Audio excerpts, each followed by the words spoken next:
Salut à tous, aujourd'hui on se retrouve pour l'épisode numéro 185 de l'After Zap Image. On va débuter avec une déclaration de Benjamin Mendy après le match France-Irlande de lundi. Il est revenu sur ses sensations, il nous a dit justement « J'ai eu de très bonnes sensations face à l'Irlande, pas de douleur au genou », donc c'est une chose quand même importante après sa longue et grave blessure qu'il a eue, qui l'a empêché d'ailleurs de jouer pendant presque un an.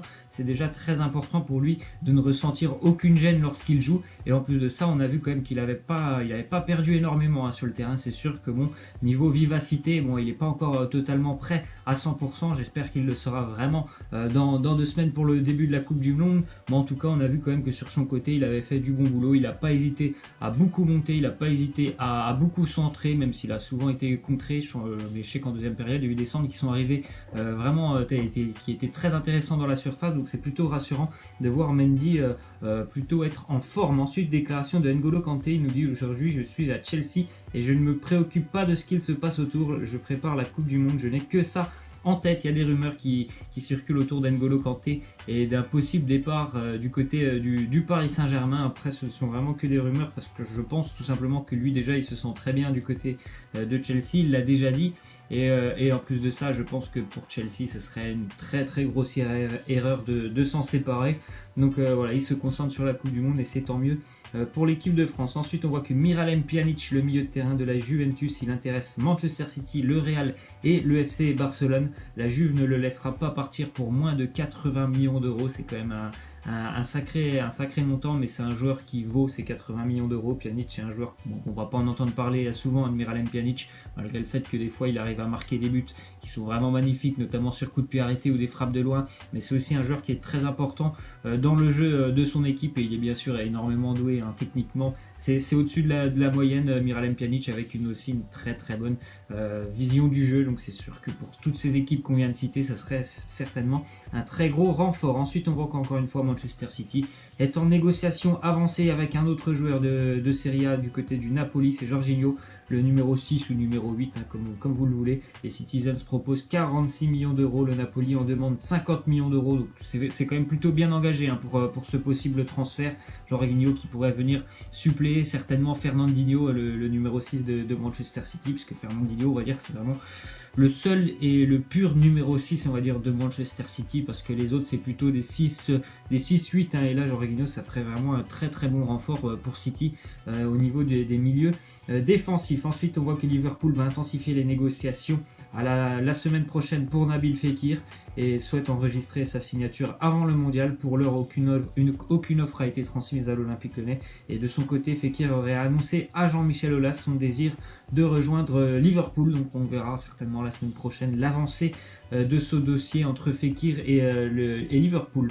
On continue avec une déclaration de Gonzalo Guedes, il nous dit « Mon avenir, je suis concentré sur la sélection, je préfère ne pas parler de club, on réglera la question après le mondial ». Donc voilà, il y a des joueurs qui préfèrent régler leur question de club avant, et il y en a aussi comme Guedes qui préfèrent régler tout ça après le mondial. Là, il se concentre vraiment sur le mondial avec sa sélection portugaise, mais vraisemblablement son avenir il ne sera plus du côté de Paris l'année prochaine. Guedes, il devrait normalement continuer avec le FC Valence en Espagne. Ensuite, on voit qu'il y a eu un petit échange entre Noël Le Graët et Karim Benzema. Le Graët, il a dit tout simplement « Tout le monde accepte de dire que Karim Benzema est un grand joueur, mais c'est de l'histoire ancienne en bleu. Notre équipe de France a maintenant son style de jeu et on ne peut pas revenir en arrière ». Alors déjà, je trouve que c'est une grossière erreur de la part de Noël Le Graët de dire ça, parce que c'est quelqu'un qui a quand même toujours soutenu Karim Benzema, et dire que maintenant l'équipe de France a un style de jeu, je ne suis pas sûr qu'on a vraiment un style de jeu. Je pense que l'équipe de France, elle a un groupe, elle a des joueurs, mais de là à dire qu'on a un style de jeu qui peut empêcher Karim Benzema d'être en équipe de France, alors là franchement je trouve que c'est une grossière erreur. Donc après on a eu la réponse de Benzema, il nous dit « Monsieur Le Graët, avec tout le respect que je vous dois, vous avez perdu une occasion de vous taire, ça. Je découvre votre vrai visage qui n'est pas celui qui disait beaucoup m'aimer et ne pas se mêler de la sélection et des choix du sélectionneur ». Donc c'est totalement vrai. Je me souviens qu'il y a encore même pas un an, Le Graët disait tout simplement que c'était un joueur qu'il appréciait énormément, Karim Benzema, et que il n'avait rien à commenter, c'était les choix du sélectionneur. Bon là il a vraiment pris parti du côté de Didier Deschamps, et c'est vraiment dommage, parce que je pense que Karim Benzema il ne mérite pas un tel traitement. Ensuite, on voit que Didier Deschamps aurait conseillé à Antoine Griezmann de rester du côté de l'Atlético l'Atlético Madrid. C'est toujours encore le gros point noir. On ne sait pas si Griezmann va rester à l'Atlético, on ne sait pas s'il va être transféré du côté de Barcelone. Mais visiblement, Didier Deschamps lui aurait dit tout simplement de rester du côté de l'Atlético Madrid parce que c'est lui la seule star de l'Atlético, alors que s'il venait à être transféré du côté de Barcelone, il y aurait une telle concurrence que ça ne serait certainement qu'un poste de numéro 2 voire numéro 3 du côté de Barcelone après Messi ou Suarez. Donc il lui a dit tout simplement t'es le meilleur joueur de l'Atlético, donc reste où tu es et continue à bien travailler. Ensuite on voit que Liverpool a ciblé 3 noms de gardiens pour bien sûr essayer de trouver un nouveau gardien qui pourrait suppléer Loris Karius. Donc Alisson, Jan Oblak et Silesen, donc sont les priorités de Liverpool. Alisson, ce serait quand même pour le moment la cible prioritaire, mais bon, le prix fixé par la Roma, c'est quand même assez important, 90 millions d'euros, et en plus de ça, la Roma ne veut pas négocier avant la Coupe du Monde. Ils attendent bien sûr que Alisson fasse une très grosse Coupe du Monde avec le Brésil et que son prix augmente. Ensuite on voit du côté d'Arsenal que normalement il devrait y avoir 2 signatures cette semaine du côté d'Arsenal. Stéphane Lichtsteiner, le latéral droit de la Juventus, quelqu'un qui a vraiment beaucoup d'expérience du plus haut niveau, Lichtsteiner, qui devrait donc arriver du côté d'Arsenal. Il a 34 ans maintenant, Lichtsteiner, c'est un joueur très très expérimenté. Je pense qu'il peut vraiment faire du bien du côté d'Arsenal. C'est sûr que c'est pas un jeune joueur du côté d'Arsenal. On a toujours connu ce club qui recrutait énormément de jeunes. Je trouve que c'est vraiment déjà une très belle affaire. S'il pouvait prendre Lichtsteiner, c'est quelqu'un, voilà, c'est un soldat sur le terrain malgré son âge un petit peu vieillissant, 34 ans. Je pense qu'il peut beaucoup apporter à l'effectif quand même assez jeune d'Arsenal, et je pense qu'il peut aider les Gunners à pourquoi pas aller retrouver une place en Ligue des Champions l'année prochaine. Ensuite on voit que Socrates devrait aussi s'engager avec Arsenal, le défenseur central du Borussia Dortmund. Socrates qui devrait s'engager pour 18 millions d'euros. Lui aussi c'est quand même un très bon défenseur, mais du côté de Dortmund on n'a jamais vraiment été convaincu de Socrates.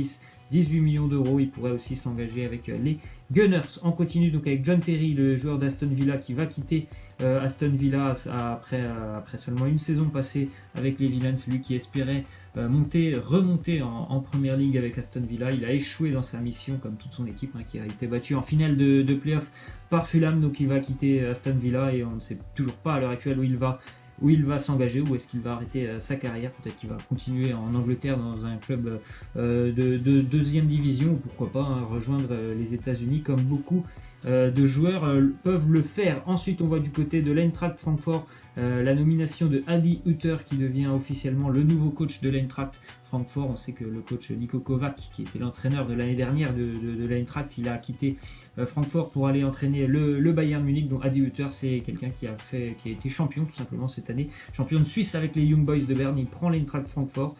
C'est une belle équipe, l'Eintracht Francfort, qui va d'ailleurs retrouver la compétition européenne, l'Europa League l'année prochaine. Ça va être très intéressant de les suivre. C'est une équipe qui est généralement très très suivie quand elle se déplace en Europe. Vous allez certainement voir l'année prochaine beaucoup de supporters de l'Eintracht Francfort font les déplacements. Je me souviens d'un match il y a, je sais plus, 5 ou 6 ans où ils étaient venus à Bordeaux. Ils étaient, je crois, 7000, les fans de l'Eintracht Francfort à Bordeaux. On continue donc avec du côté de 3 en Ligue 2, Rui Almeida qui devient le nouvel entraîneur de l'Estac. Rui Almeida, et il a entraîné il y a 2 ans le Red Star lorsqu'ils étaient montés en Ligue 2. Il avait fait d'ailleurs une très très bonne saison. Il avait échoué à 1 point de la montée en Ligue 1. Donc c'est quelqu'un qui connaît très bien la Ligue 2, et c'est quelqu'un qui généralement fait pratiquer du beau jeu à ses équipes. Donc on sait déjà que 3 c'est une équipe en général qui essaye de jouer au football, donc c'est vraiment un duo qui pourrait être complémentaire entre l'Estac et Rui Almeida. Ensuite on voit que le FC Nantes change d'équipementier et bascule chez New Balance. Donc pour les Nantais c'est pas mal pour Nantes, parce que je sais que moi New Balance, on voit par exemple les maillots de Liverpool, c'est plutôt des jolis maillots généralement. Ensuite on voit une petite image, une petite photo du Santiago Bernabéu quand le Real Madrid fête sa 13e Champions League. On voit beaucoup de feux d'artifice et un show pyrotechnique. Vraiment une très très belle image du stade Bernabéu avec cette 13e Ligue des Champions pour le Real.